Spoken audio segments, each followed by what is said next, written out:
Halo, halo, apa kabar? Assalamualaikum warahmatullahi wabarakatuh. Senang sekali bisa kembali menjumpai Anda semua dalam program Off the Record, membaca berita di balik berita. Dan seperti biasa, kami Alhamdulillah tetap bisa menemani Anda. Saya Hersubun Arif.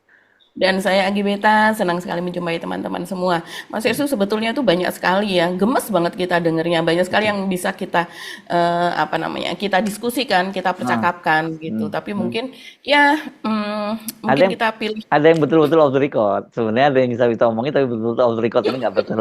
Kan ini penting juga teman-teman untuk memahami. Ada istilah off the record itu betul-betul totally kita kadang ketemu kita nggak boleh nyebutin infonya. Tapi ada yang namanya not for attribution. Ya just attribution. Jadi bolehlah kita memaparkannya, tapi tidak boleh menyebut namanya. Ini not attribution ya, maksud saya tadi Ya, itu nggak boleh menyebut namanya gitu ya Mbak Agi ya. mhm, Nah, iya. banyak kita omongan kita yang di sebelum off air tuh banyak kan yang off the record betul, yang totally nggak bisa diomongin. Kan gitu ya. Tapi nggak apa-apa, Iya. banyak hal yang menarik sebenarnya. Yang saya ingin balik lagi dengan pertanyaan kemarin setelah kepada Mbak Agi setelah saya baca beritanya Hmm. berkaitan dengan Bupati Sudewo ini kan, karena ini kasusnya jadi saya kemarin betul-betul jadi tanda tanya buat saya, katanya ini korupsi jual beli jabatan perangkat desa. Makanya saya bilang berapa sih korupsinya dari situ, dan kemudian dari mana orang-orang yang dapat duitnya. Tapi ternyata benar itu, nggak salah bahwa itu perangkat desa. Dan yang saya terkejut bahwa dipatok untuk mengisi perangkat desa itu 125 juta, tapi di bawah di markup jadi berapa? Jadi 225 juta ya Mbak Agi ya. Iya, dari Hmm. Hmm. sebelumnya, dari atasnya, ini Dari kabar dari Sudewo. KPK ya. Hmm. Dari Sudewonya itu 125 juta sampai Juta. 150 juta. Tapi Oke. oleh anak buahnya, Hmm. para kepala desa yang Hmm. beroperasi di bawah ini sebenarnya Hmm. tim sesnya dia juga Hmm. dulu pada Hmm. saat Pilkada tahun 2024 itu dinaikkan jadi 165 sampai 225 juta per orang, ini per udah perangkat ini desa. udah sinting betul ini menurut saya. Aku seperti ini. Kacau betul. Nah, tapi yang lebih bingung lagi, terus kemudian mereka itu mau korupsi dari mana itu perangkat desa itu? Kalau Mbak Agi kemarin bilang kan bahwa ini kan ada dana desa yang 3 miliar itu. Tapi kan sekarang juga mau dipakai itu jaminan untuk Koperasi Merah Putih itu ya, Koperasi Desa Merah Putih. Dan yang ya pasti yang paling berkuasa kan di situ lurahnya yang dipilih ya. Kalau lurah itu kan dipilih. Betul. Nah, Mm-mm. yang perangkat desa ini terus gimana balikin duitnya yang 150, 160 sampai 225 juta itu gitu loh. Saya itu sampai sekarang nggak nggak nyanda saya, apa nggak sampai di otak saya mikirnya Iya. itu. Tapi pasti masih ada celahnya saya rasa sih Mas Irsu ya, kenyataannya mereka bersedia membayar Iya, iya itu dia. 165 sampai Iya. 225 loh. Hmm. Pertama ya, Hmm. mereka ini kalau menjadi perangkat desa barangkali kalau Hmm. dalam penalaran saya untuk membayar itu setidaknya mereka itu nanti akan menjabat selama 16 tahun kan Mas Irsu. Oh, Yang dulu 16 masa tahun. jabatan. Iya, dulu masa jabatannya kan 6 tahun, kemudian Hmm. mereka demo-demo ke Jakarta itu masih ingat Hmm. ya, Hmm. itu tadinya tuntutannya itu 9 tahun. Hmm. 9 tahun dan bisa apa, dipilih lagi Hmm. 2 kali. Hmm. Sebelumnya 3 kali malah Hmm. tuntutannya. Jadi kan Hmm. ya itu kan satu generasi sudah kalau saya 3 kali terus kemudian turun menjadi 2 kali, tapi akhirnya yang disetujui kan 8 tahun dan bisa dipilih lagi sekali, jadi menjadi 16 tahun. Dan Hmm. kalau kita pikir biasanya tuh petahana tuh pasti naik lagi kan kepala Hmm. desa itu, dan begitu juga dengan perangkat ini. Saya rasa begitu ya.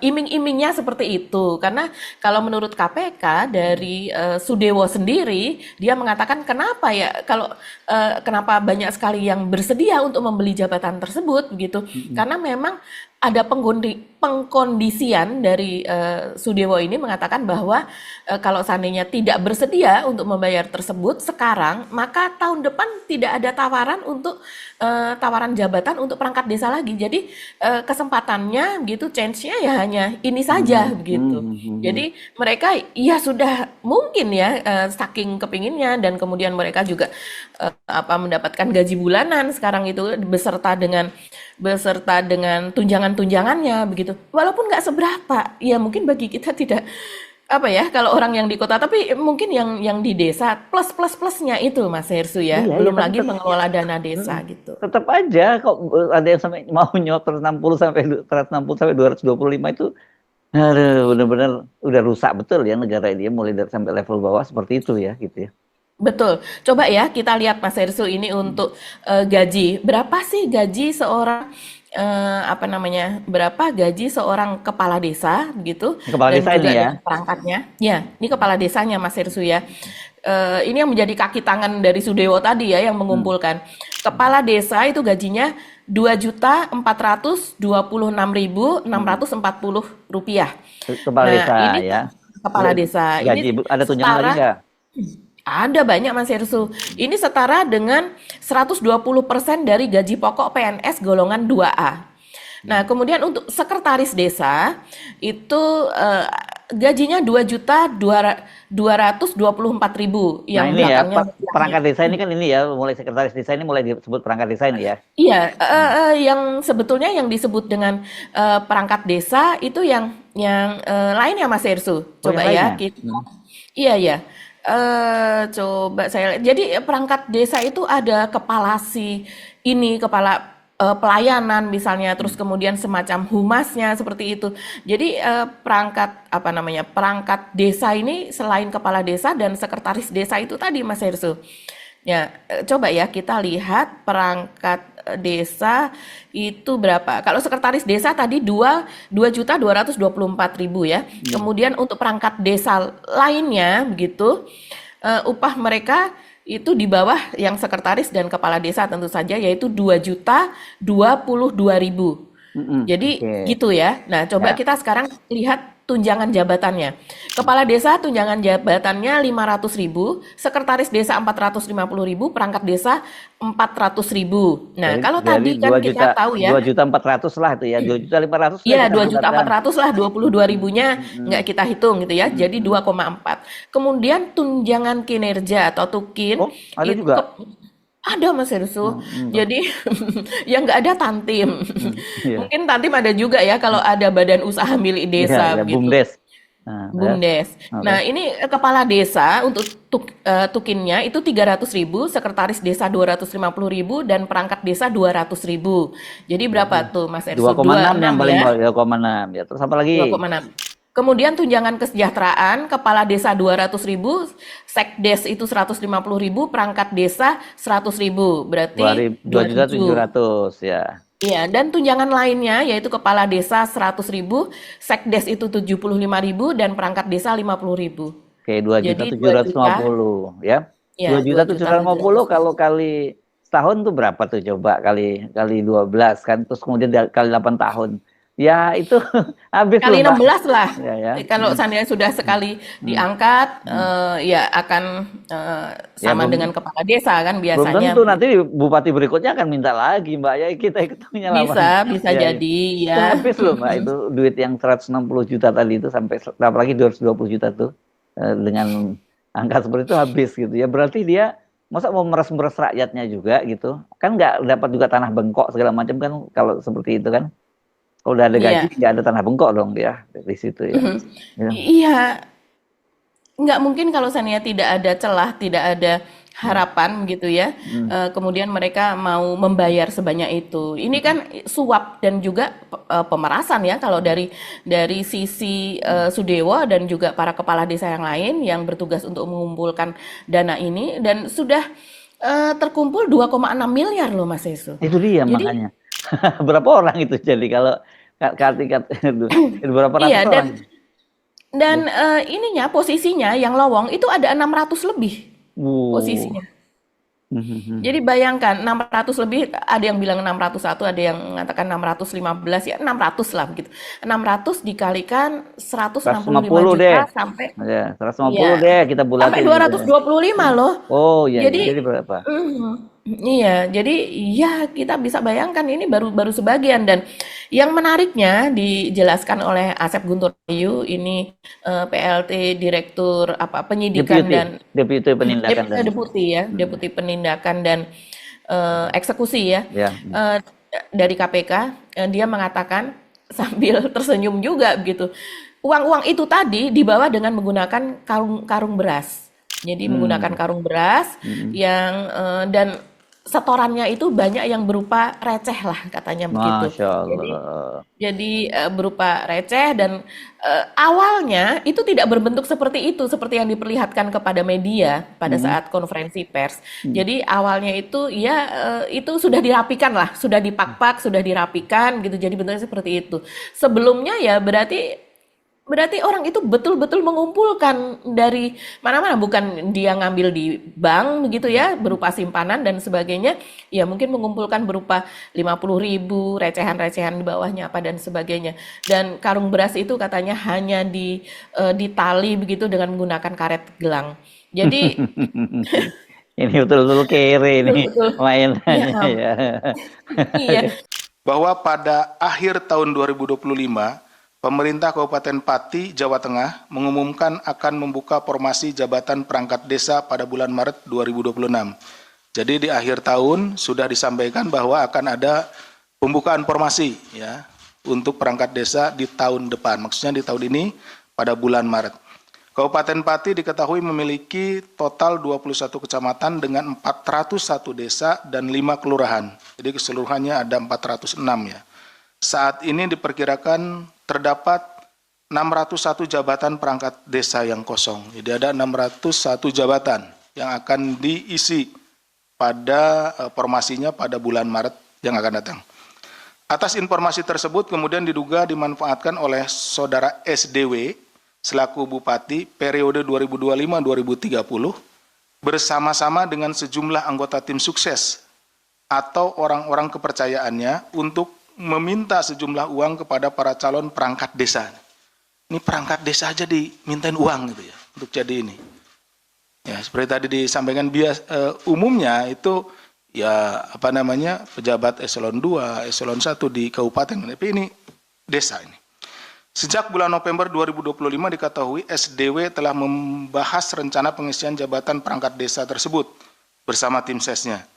Pada masing-masing kecamatan, selanjutnya ditunjuk kepala desa atau kades yang juga merupakan bagian dari tim ses SDW sebagai koordinator kecamatan atau korcam atau dikenal dengan tim 8 dengan susunan sebagai berikut. Jadi untuk memuluskan acaranya atau kegiatannya tersebut, maka ditunjuk beberapa kepala desa. Ya, itu dulunya adalah tim sukses ya. Jadi seperti itu. Jadi dulu tim sukses gitu ya seperti itu. Nah, ditunjuk kembali. Ada 8 orang di sini. Yaitu saudara SIS, Kades Karangrowo, Kecamatan Juwana, saudara SUD, Kades Angkatan Lor, Kecamatan Tambakromo, saudara Yon, Kades Karangrowo, Kecamatan Jakenan, saudara IM, Kades Gadu, Kecamatan Gunung Bungkal, saudara YY, Kades Tambaksari, Kecamatan Pati Kota, kemudian saudara PRA selaku Kades Sumampir, Kecamatan Pati Kota, saudara AG, Kades Selungkep, Kecamatan Kayen, dan saudara Zion, Kades Arumanis, Kecamatan Jaken. 8 orang tersebut. Selanjutnya saudara YON selaku Kades Karangrowo, Kecamatan Jaken, dan saudara Jion selaku Kades Arumanis, Kecamatan Jaken menghubungi para kepala desa di wilayah masing-masing untuk menginstruksikan pengumpulan uang dari para caperdes, ya, calon perangkat desa. Tuh. Berdasarkan arahan SDW, YON dan Jion kemudian menetapkan tarif sebesar 165 juta sampai 225 juta untuk setiap calon perangkat desa. Nah, jadi setiap perangkat desa itu dimintai antara 165 sampai dengan 225 juta untuk mendaftar ya. Kemudian besaran tarif tersebut sudah di-markup oleh YON dan Jion dari sebelumnya 125 juta sampai dengan 150 juta. Nah, dari awalnya saudara SDW itu dengan saudara YON dan Jion dan yang lainnya yang tim 8 itu 125 sampai 150. Tetapi kemudian oleh di lapangan oleh saudara YON dan Jion ini dinaikin ya tentunya juga untuk keuntungan mereka ya. Dalam praktiknya, proses pengumpulan uang tersebut diduga disertai ancaman. Jadi diancamlah. Apabila Caperdes, calon perangkat desa tidak mengikuti ketentuan, tidak mau membayar seperti ya, tidak mau memberikan sejumlah uang, maka formasi perangkat desa tidak akan dibuka kembali pada tahun-tahun berikutnya. Jadi nanti nggak akan ada lagi gitu, seperti itu. Nah, kemudian atas pengkondisian tersebut hingga 18 Januari 2026, Zion tercatat telah mengumpulkan dana kurang lebih sebesar 2,6 miliar yang berasal dari 8 kepala desa di wilayah Kecamatan Jaken. Ya, tadi kan berapa sih gitu nilainya? Paling juga kalau ini kecil, tetapi ternyata setelah dikumpul-kumpul karena memang banyak gitu ya, tadi sekitar 601 perangkat desa, maka untuk wilayah Kecamatan Jaken saja ini jumlahnya 2,6 miliar. Uang tersebut dikumpulkan oleh Zion dan saudara Zan selaku Kades Sukorukun yang juga bertugas sebagai pengepul dari para Caperdes untuk kemudian diserahkan kepada Yon yang selanjutnya diduga akan diteruskan kepada saudara SDW. Saya membayangkan kalau seandainya itu disetor ke atas kan, artinya ini perintah di atas kan. Kalau seandainya disetor kepada Sudewo begitu, apa enggak miris ya melihat ada setoran misalnya uang 10.000, 5.000, 20.000, 50.000 begitu, yang artinya ini kan dari mereka yang rakyat kecil yang betul-betul menginginkan sebuah jabatan begitu. Rakyatnya juga tetap salah ya, bukan berarti ini kemudian kita menilai rakyat tidak salah, tapi di mana ya hati nuraninya begitu dia melihat ini setoran seperti ini yang artinya mereka nanti pasti akan berbuat curang. Mereka nggak mungkin adil. Diawali dengan mereka memberikan suap seperti itu, dan kemudian nantinya mereka kan tujuan bekerja itu adalah untuk mencari-cari bagaimana cara melunasi kalau misalnya itu berasal dari utang, itu berasal dari menggadaikan rumah, menggadaikan sawah, dan sebagainya, sepeda motor misalnya. Jadi mereka pasti berusaha supaya modal mereka itu kembali. Nah, itu caranya pasti setiap hari dalam pikirannya apa nih yang bisa dilakukan untuk mengembalikan modal. Padahal mereka seharusnya untuk melayani masyarakat, untuk melayani warga dengan sebaik-baiknya, sebaik mungkin, sebagai representasi dari pemerintah. Ini udah gila, ini sudah benar-benar gila apa yang terjadi ini. Tapi ini cerita lama ya. Kalau ini true story ya bagi ini selingan aja ya sebagai itu pengalaman saya nih pada tahun 2004-2005 gitu ya. Saya ada bantu seorang menteri lah di sebuah kementerian begitu, dan rupanya beliau itu senang dengan kinerja saya, terutama dari sisi strategi komunikasinya begitu ya. Dan kemudian saya ditawarin untuk waktu itu jadi staf khususnya gitu Pak Menteri itu. Itu saya waktu itu tanya berapa gaji saya, waktu itu dibayar 7,5 juta Mbak Agi. Dan saya bilang kalau 7,5 juta saya nggak bisa hidup dong kalau digaji. Waktu itu saya bilang seperti itu loh. Mas Helsu nanti ada nih proyek ini proyek itu gitu-gitu dikasih tahu sama si stafnya itu kan gitu. Saya bilang enggak deh, terima kasih deh, saya bantu aja ya, nggak usah saya jadi staf khusus gitu. Rupanya saya baru tahu rupanya memang kecil gaji tapi sabetannya itu yang gede. Sabetannya gitu. Jauh lebih besar. Iya, itu yang, betul. Yang memang negara itu betul-betul rusak betul ini. Saya nggak benar-benar nggak habis pikir, dan saya kadang-kadang speechless kalau lihat bangsa, dan itu merata di seluruh, sebenarnya hampir terjadi di seluruhnya.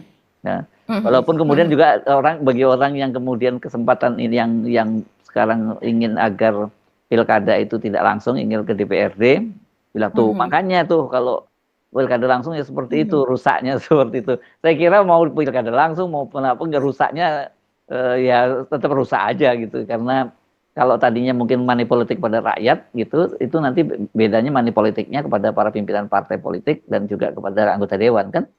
Sebenarnya intinya kan bukan soal langsung atau tidak langsung, tapi memang bangsa ini udah remuk redam gitu ya. Betul.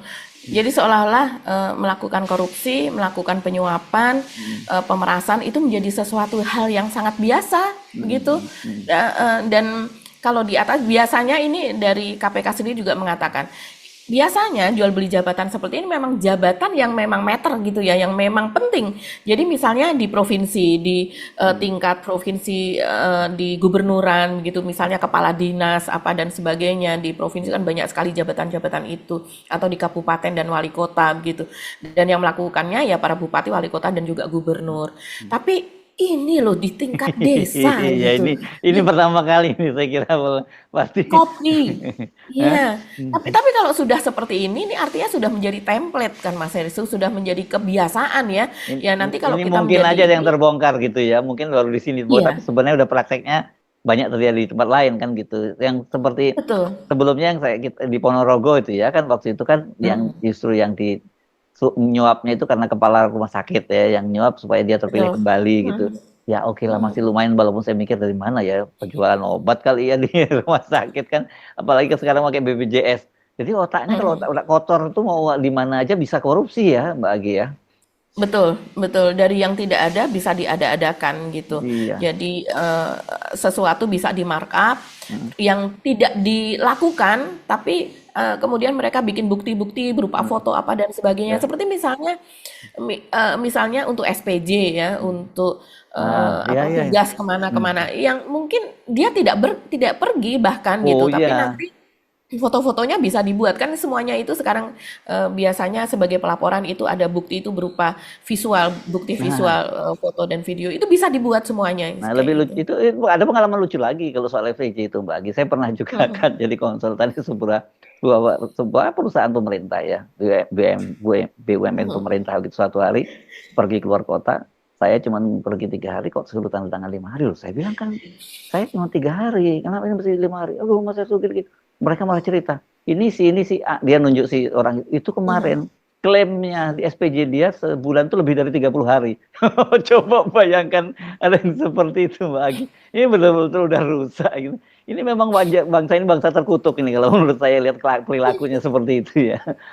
Iya, iya. Dan ini kebusukan itu kan dari atas sampai ke bawah. Oh ya, ada satu lagi yang saya lihat, Hmm. salah satu syarat gitu ya untuk menjadi perangkat desa, ternyata sama loh syaratnya menjadi perangkat desa maupun menjadi presiden dan wakil presiden, Apa yaitu tuh? lulusan sekolah menengah umum. Jadi cukup dengan memiliki ijazah itu, ya seperti yang kita tahu juga begitu, Hmm. bahkan di DPR pun kan juga seperti itu Iya, Mas iya, Hersu iya, iya, kan. iya. Ah, Jadi memang itu yang oh, harus enggak, juga tapi diubah sih menurut saya. salah mereka, mestinya jangan ngelamar jadi perangkat desa, ngelamar wakil presiden aja kalau gitu orang. Wapres, Iya. wapres aja nggak punya ijazah SMA bisa kok lolos. Iya, kan gitu ya, mestinya begitu ya. Aduh, betul-betul gitu speechless. Tapi ini yang menarik dalam kasus Pak Sudewo ini, ternyata kan kemarin juga kita bahas bahwa Pak Sudewo itu sebenarnya ketika Mhm, rame-rame kasus mau dimakzulkan dulu itu, ketika di demo itu mhm. kan KPK juga bongkar fakta bahwa dia nerima aliran dana yang Mbak Agi kemarin sebut, termasuk di situ ada nama yang disebut nama adiknya Ibu Oh Iriana iya ya. ya, Ya Wahyu kemarin. Purwanto, Ya Purwaya itu adik juga. dari Iriana Jokowi, Nah, iya. sekarang ternyata Mhm. dia ditetapkan jadi tersangka ya di sini ya, Pak Oh ini Pak iya, Sudewo. iya. Iya, iya betul. Kata Guntur, kata Asep Guntur Rahayu, jadi ini merupakan pintu masuk. Hmm. Jadi ini apa keuntungan betul begitu ya untuk KPK, karena KPK sebelumnya kan sudah memeriksa 2 kali tahun 2025 saja, Hmm. bulan Agustus dan bulan apa itu waktu itu. Ketika rame-rame demo di Pati itu kan di sela-sela itu dia diperiksa. Maksudnya Bupati Pati ini Sudewo itu diperiksa di KPK, tapi ternyata banyak sekali yang ini harusnya udah langsung ditangkap apa dan sebagainya, boro-boro ditangkap. Hmm. Bahkan yang untuk pemakzulan saja dia lolos gitu. Hmm. Hmm. Tapi yang untuk kali ini ternyata OTT ini juga sebagai pintu masuk dan disebut seperti itu oleh KPK Hmm. sebagai Hmm. pintu masuk untuk menetapkan dia sebagai tersangka. Jadi nanti tersangka untuk korupsi DJKA, Iya. Direktorat Jenderal Perkeretaapian di Kemenhub, Kementerian Perhubungan, Hmm. yang di mana dia sebetulnya sudah pernah hadir di persidangan salah satu terdakwa begitu, dan di situ diungkap dia sebagai saksi ketika itu ya, belum menjadi tersangka, Hmm. dan di situ diungkap bagaimana dari jaksa mengatakan bahwa sudah menyita 3 miliar uang dari Sudewo ini begitu. Dari hasil ketika itu dia kan menjadi anggota Komisi 5 di 5 DPR ya. menjadi mitra dari Kementerian Perhubungan ya. Disitulah dia kemudian menjadi ya istilahnya apa, makelar lah begitu Mas Herssu. Termasuk orang yang kalau seandainya dengan lewat jasanya dia maka akan mulus lah biasanya berupa fee proyek apa dan sebagainya. Dan kemudian selain yang 3 miliar itu juga disebutkan bahwa ada uang juga 750 juta. Nah, sebetulnya mungkin dari penaarannya dari Sudewo ini ya 3 miliar itu sudah dikembalikan begitu kan. Tapi kan tidak bisa korupsi begitu saja. Iya. Dan belum tentu juga nilainya hanya 3 miliar begitu. Ya, benar-benar. Ampun, Jadi ampun. dia akan di kasus ini akan berjalan seiringannya menjadi Ya. tersangka 2 kasus sekaligus gitu. Yang dimana yang satu itu pernah disebutkan juga itu dan juga pernah diperiksa yaitu Wahyu Purwanto itu tadi Ya. yang juga perannya sebetulnya kurang lebih 11-12 dengan Sudewo ini yaitu sebagai orang yang dikatakan di persidangan itu dikenal sebagai jalur langit lah begitu. Ya. Yaitu dia lewat tangan dia maka semuanya Ya. akan bisa mulus. Tapi ini persidangannya saya kira nggak jadi satu dong, Mbak, kan kasusnya beda ya. Enggak, beda, Ya, betul. kasusnya beda. Iya. Jadi tapi dia akan menghadapi 2 kali persidangan ya dalam kasus ini. Iya.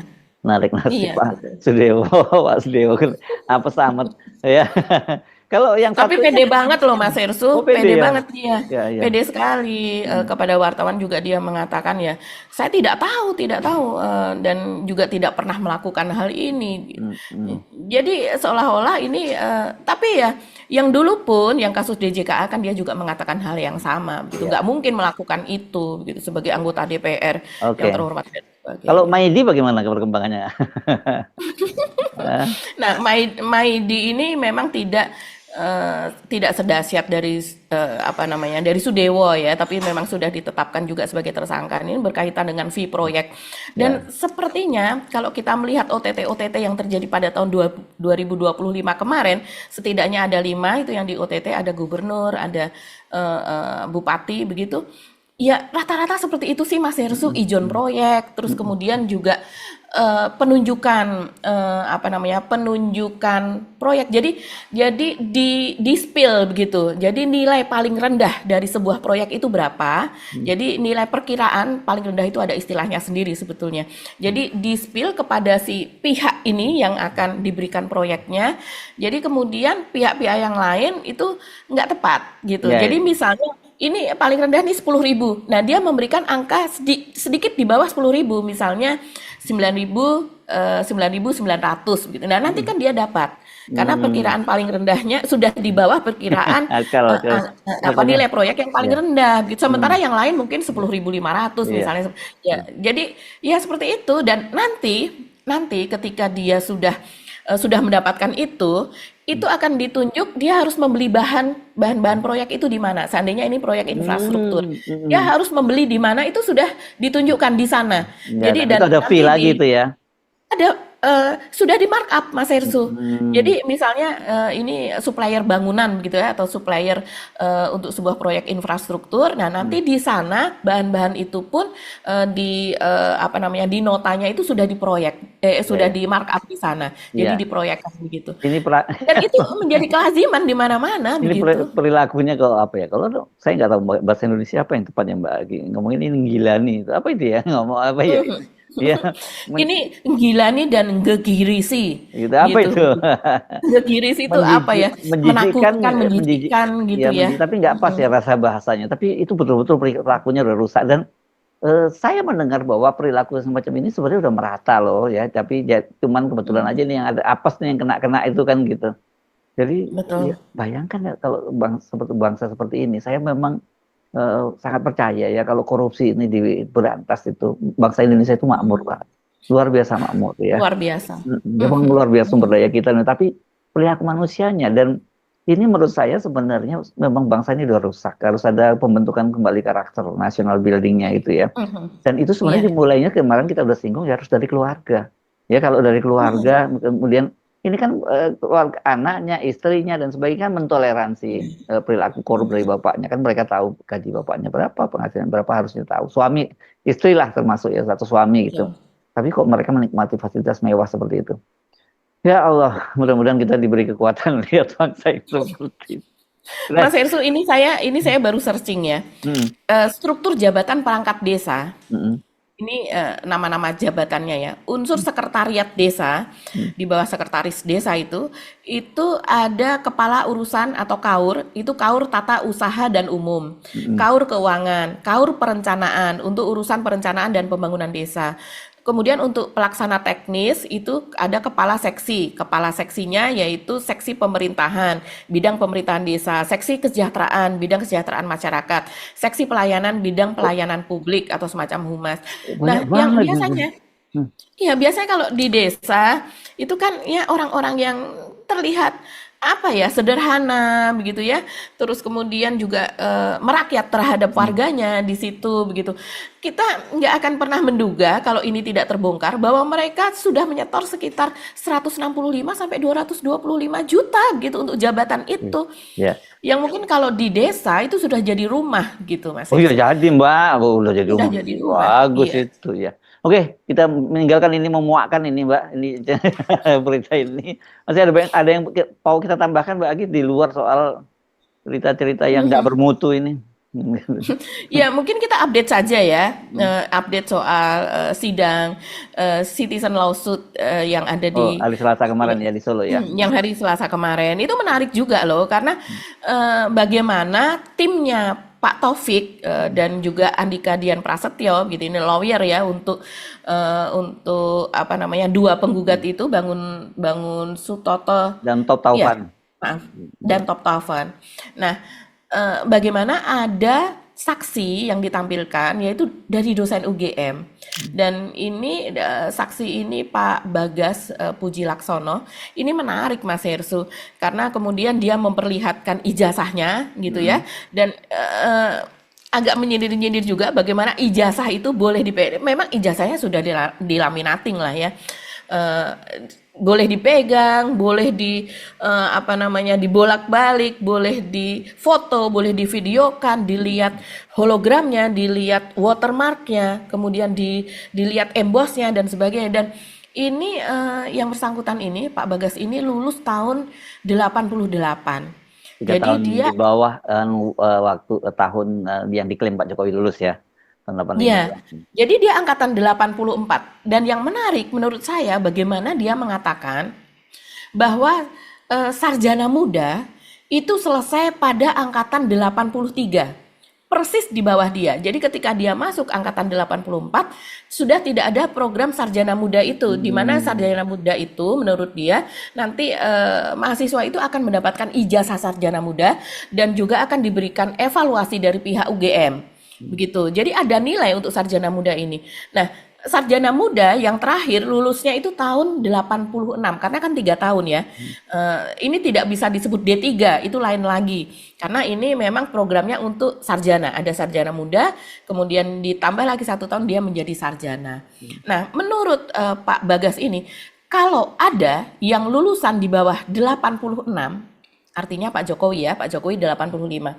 Kalau ada lulusan UGM di bawah tahun 86 dan dia tidak memiliki ijazah sarjana muda, maka ijazahnya bodong.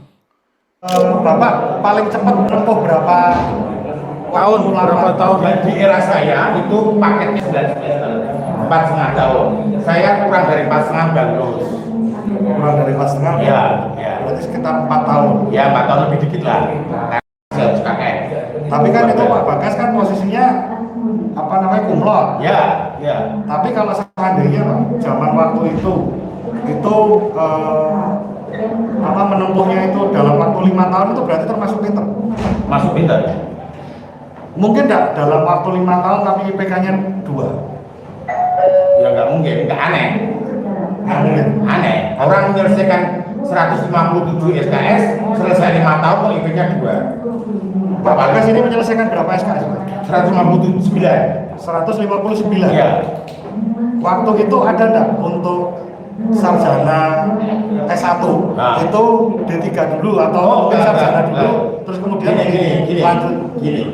Jangan pakai istilah D3. sarjana muda. Nah, sarjana muda. Jadi sarjana muda itu bukan program, tapi hanya jenjang evaluasi akademik di dalam sistem sarjana.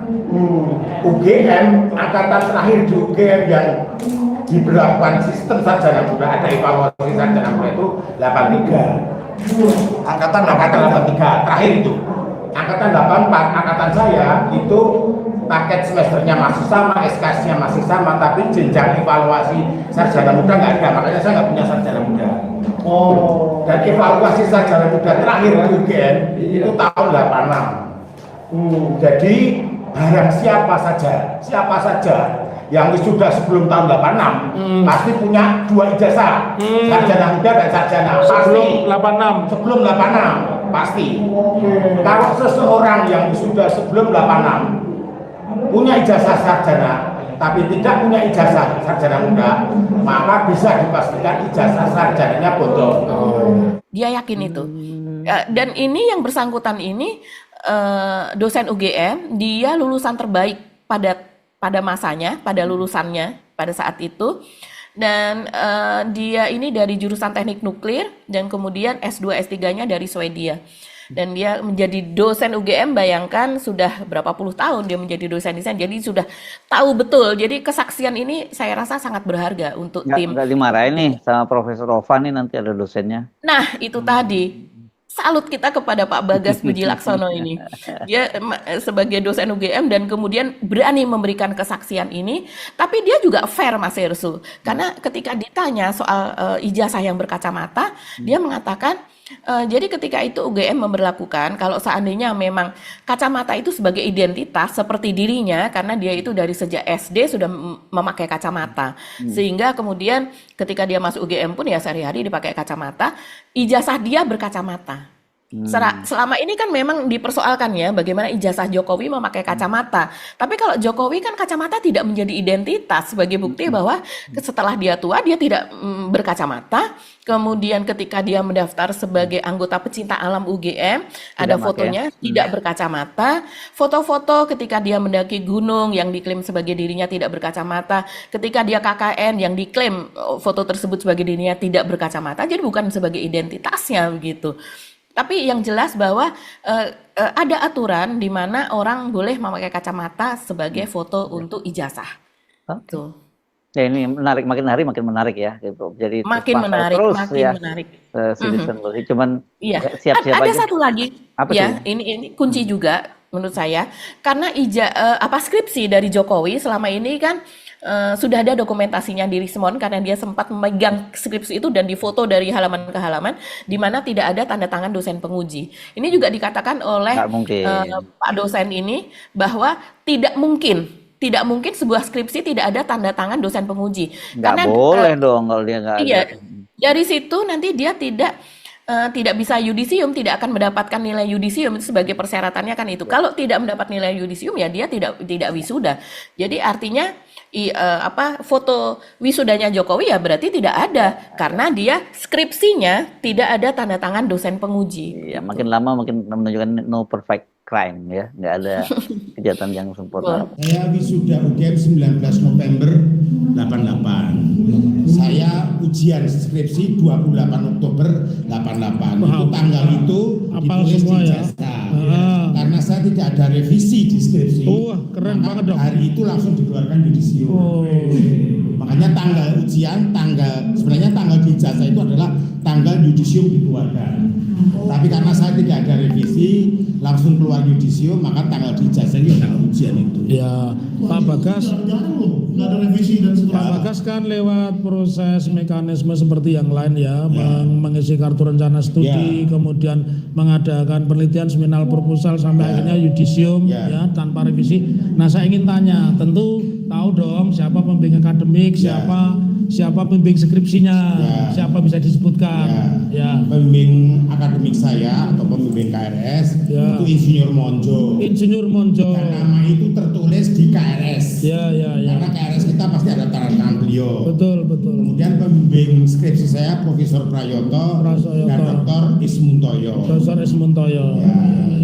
Jadi kalau kita mau minta waktu ujian skripsi itu final draft versinya pembimbing itu harus ada tanda tangan pembimbing. Pembimbing 1, pembimbing 2 tanda tangan. Artinya Pembimbing itu sudah menyetujui bahwa itu untuk diuji.